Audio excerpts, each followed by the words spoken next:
और ये जो आनंद किशोर जी हैं वैसे अफसर के हाथों में देकर बिहार के शिक्षा को इन्होंने बर्बाद करने का काम। जो सरकार के जिम्मेवार मंत्री हैं या पदाधिकारी हैं जिनके अंडर में शिक्षा विभाग है उन पर कार्रवाई होनी चाहिए। आज बिहार जो है आईना बन रहा है पूरे देश में, और जो भी पेपर लीक अगर होता है तो कार्रवाई हो रही है। नमस्कार, मेरा नाम आलोक है। आप लाइव चीज देख रहे हैं। बिहार विधानसभा का बजट सत्र चल रहा है और इस विधानसभा में बिहार बोर्ड द्वारा आयोजित मैट्रिक परीक्षा में हुए पेपर लीक पर अब बहस जो है वो शुरू हो गई है। बहस इस बात को लेकर के क्योंकि विपक्ष आरोप लगा रहा है कि सत्ता पक्ष क्या कर रही है, जो अफसर हैं वो क्या कर रहे हैं, कैसे पेपर लीक हो जा रहा है।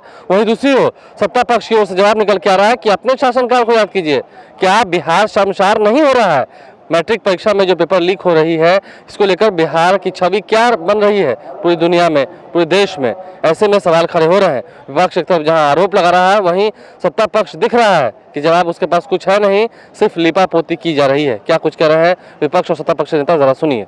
निश्चित रूप से प्रश्न पत्र लीक हो रहे हैं और रोज ब रोज प्रश्न पत्र लीक हो रहे हैं। कहीं न कहीं ये मामला है। और क्यों हर बार हमारे नेता तेजस्वी प्रसाद यादव ने सवाल किया और ये मामले को किया, तो आप पत्रकारों पर केस करते हैं, आप उंगली उठाते हैं, नेता विरोधी दल के लोगों पर उठाते हैं, अपने अफसरान को क्यों नहीं आप घेरते हैं? आप अपने पदाधिकारी कि हम कार्रवाई कर रहे हैं, नहीं, कोई कार्रवाई नहीं कर रही है, केवल लूट रहे हैं लोग और शिक्षा को चौपट कर दिया। और ये जो आनंद किशोर जी हैं वैसे अफसर के हाथों में देकर बिहार के शिक्षा को इन्होंने बर्बाद करने का काम किया। जैसे कैसे रोज पेपर लीक हो जा रहा है, तो ऐसे में नहीं, कहीं ना कहीं सरकार और पदाधिकारी मिले हुए हैं और अपने लोगों को ये प्रश्न पत्र लीक कराकर और फायदा पहुंचाना चाहते हैं। कि आपके नेता के पास ही रोज क्यों चलाता है पेपर? ये आखिर वो कहीं ना कहीं लोग हैं जो लीक होता है उसके बाद हमारे यहाँ पहुंचता है, पहुंचेगा ही। आप अगर पहुंचाने वाले लोग पर कार्रवाई करना चाहते हैं तो आप कार्रवाई, आप रोकना नहीं चाहते हैं लीक जो कर रहा है, लीक जहां से हो रहा है वहां से आप रोकना नहीं चाहते हैं और केवल नेता पर आप दोषारोपण करने का काम करते हैं।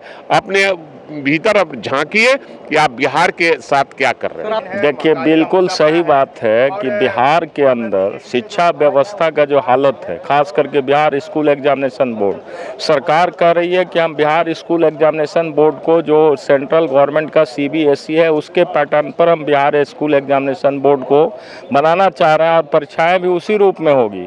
लेकिन बिहार में आप देख रहे हैं कि लगातार प्रतिदिन कोई ना कोई प्रश्न पत्र लीक है और उसका आंसर के साथ लीक है। तो ये निश्चित रूप से के साथ आप लोगों को कहाँ से मिल जाता है रोज? नहीं, हम लोग को भेजते हैं, लोग लिंक पर भेजते हैं तो हम लोगों को पता चलता है। ऐसे थोड़ी क्या हम लोग का कोई है। हाँ, कल भी था लीक, परसों भी लीक था, जो हमारे माननीय नेता ने सदन में रखा, माननीय मुख्यमंत्री जी के समक्ष रखा, लेकिन उन्होंने भी कोई आश्वासन नहीं दिया।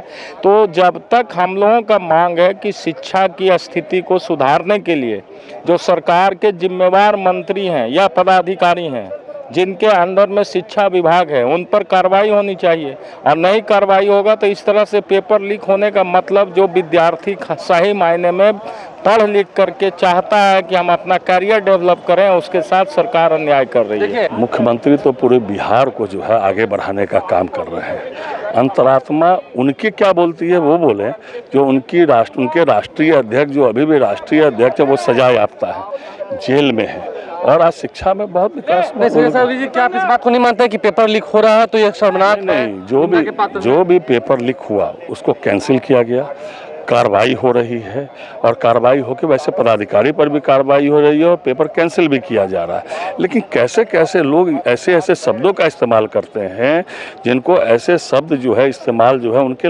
संभव ही नहीं। जो लोग भ्रष्टाचार के आकंठ में डूबे हुए हैं, जिनके पार्टी के राष्ट्रीय अध्यक्ष, जो शिक्षा को चौपट करके चरवाहा विद्यालय बना दिए, उनके समय में शिक्षक नहीं थे, भवन नहीं थे।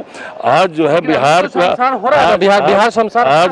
जो है आईना बन रहा है पूरे देश में और जो भी पेपर लीक अगर होता है तो कार्रवाई हो रही है, एकदम हुई है। FIR हुआ है, पेपर कैंसिल किया गया है जो पेपर लीक हुआ था और पदाधिकारियों पर भी, ऐसे लोगों पर, बैंक वाले को पकड़ा गया जहां से पेपर लीक हो रहा है। तो आपने सुना जब हमने उनसे बातचीत की, सवाल पूछे तो उनका कहना था कि अपने शासनकाल को याद करें। क्या 1990, 95, सन 2000 के शासनकाल को याद अभी किया जाएगा जब घटनाएं 2021 में हो रही हैं। क्या सरकार की ओर से लिपापोती नहीं की जा रही है? जब विपक्ष आरोप लगा रहा है उस पर, तो क्या जवाब नहीं है सत्ता पक्ष के पास? बहरहाल छात्र छात्राओं के भविष्य का सवाल है। मैट्रिक परीक्षा पेपर लीक को लेकर के आवाज उठाई जा रही है, लेकिन सत्ता पक्ष फिलहाल मौन है। देखते हैं सदन में क्या जवाब निकल के आता है। हमारे चैनल को सब्सक्राइब कर लें, साथ साथ फेसबुक पेज भी लाइक करें। धन्यवाद।